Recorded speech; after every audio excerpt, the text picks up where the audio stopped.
Hi hello అండి. ఈరోజు మనం పన్నీర్ బిర్యానీ ఏ విధంగా తయారు చేస్తున్నాం ఒకసారి చూడండి. పన్నీర్ బిర్యానీ చాలా సింపుల్ అండి. నోటికి చాలా టేస్టీగా రుచిగా ఉంటుంది. వేడి వేడిగా ఈ విధంగా తయారు చేసుకొని తింటే చాలా చాలా బాగుంటుంది. ఫస్ట్ నేను పన్నీర్ ముక్కలు చిన్నగా కట్ చేసుకున్నానండి. చిన్న చిన్న ముక్కలుగా కట్ చేసుకొని పక్కన పెట్టేసుకున్నా. ఇక్కడ 2 గ్లాసులు బియ్యం తీసుకున్నా. ఇక్కడ కొత్తిమీర పచ్చిమిర్చి తీసుకున్న. పుదీనా ఉంటే పుదీనా కూడా వేయండి. పుదీనా వేస్తేనే ఫ్లేవర్ అనేది చాలా బాగుంటుంది. ఇక్కడ నేను పుదీనా వేయలేదు, కొత్తిమీర పచ్చిమిర్చి మాత్రమే వేసిన. ఇక్కడ పన్నీర్ ముక్కలు చిన్న చిన్న ముక్కలు కట్ చేసిన తర్వాత కొంచెం పసుపు, కారము, ఉప్పు వేయాలండి. అల్లం వెల్లుల్లి పేస్టు, ధనియాల పొడి, గరం మసాలా వేసి బాగా కలుపుకోవాలి. ఈ ముక్కలకు బాగా కలిపే విధంగా ఒక అర్ధగంట సేపు నేను నానబెట్టినండి. కొంచెం పెరుగు వేయాలి. పెరుగు వేస్తే ఇప్పుడు మసాలా కరెక్ట్గా సెట్ అవుతుంది పన్నీర్కి. నేను ఒక హాఫ్ అన్ అవరు అలాగే వదిలేసిన ఆ పన్నీర్ ముక్కలని. ఎందుకంటే ముక్కకు మంచిగా ఉప్పు కారాలు చక్కగా పడతాయి అన్న ఉద్దేశంతో. తర్వాత ఒక గిన్నె తీసుకున్నాను. ఒక గిన్నె తీసుకొని దాంట్లో ఆయిల్ వేసి ఇప్పుడు ఆనియన్స్ వేసిన.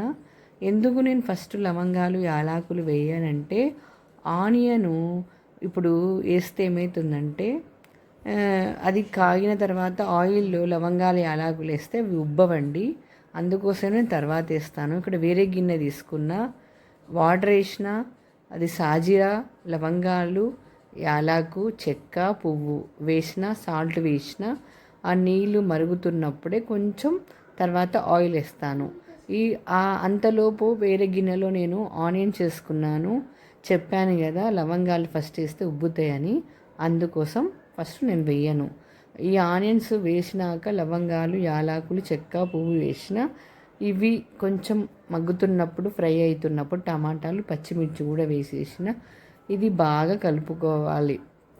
తర్వాత తగినంత పసుపు వేసుకోవాలండి.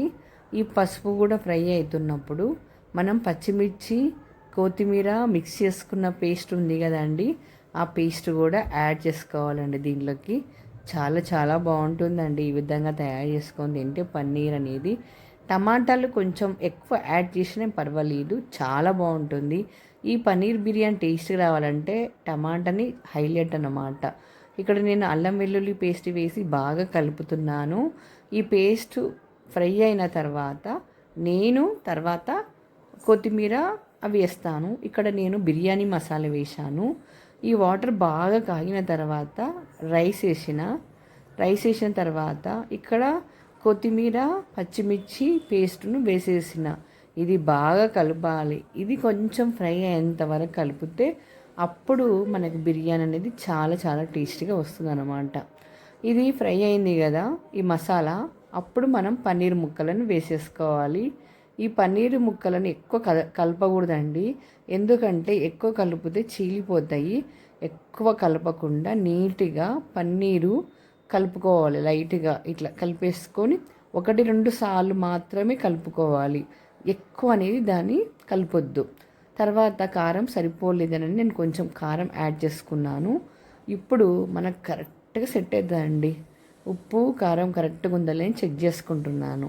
బాగుంది. అందుకోసం నేను ఆ మసాలా అలానే వదిలేసిన స్టీమ్లో. తర్వాత ఇక్కడ ఆల్రెడీ బియ్యము, రైస్ అయిపోయినాయి. కొంచెం మనం రైస్లో ఆయిల్ వేస్తాం కాబట్టి పొడి పొడిగా చీలకుండా బాగుంది. రైస్ తీసేసుకుంటున్నాను. వడగట్టేసేసుకొని ఇప్పుడు ఈ మసాలాలో ఈ రైస్ను వేసేయాలండి. వేసేసి తర్వాత మంచిగా మనము సమపాలల్లో పేర్చేసుకోవాలి రైసును. పేస్ట్ చేసుకున్న తర్వాత కుంకుమ పువ్వు ఉంటే కుంకుమ పువ్వు వేసుకోండి. లేకపోతే కొంచెం వాటర్లో ఈ పసుపు యాడ్ చేసి వేసుకుంటే చాలా కలర్ఫుల్గా కనబడుతుంది.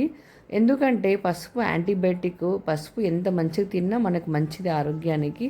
నేను రైస్ పైన వేసిన తర్వాత ఒక్క 5 నిమిషాలు పెద్ద మంట మీద పెట్టేసిన. ఒక 10-15 నిమిషాలు చిన్న సిమ్లో పెట్టేసిన. దానిపైన కొత్తిమీర వేసిన కాబట్టి చాలా చాలా కలర్ఫుల్గా, టెంప్టింగ్గా చాలా బాగుంది. చూడడానికే కాదు తినడానికి కూడా చాలా చాలా బాగుంది. మీరు ఈ విధంగా ట్రై చేసి తినండి. ఎంత బాగుందంటే అంత బాగుందండి. నాకైతే బాగా నచ్చింది, మీకు కూడా బాగా నచ్చుతుంది. ఇది పెరుగు పచ్చళ్ళకి కానీ ఏదైనా సరే చాలా బాగుంటుంది.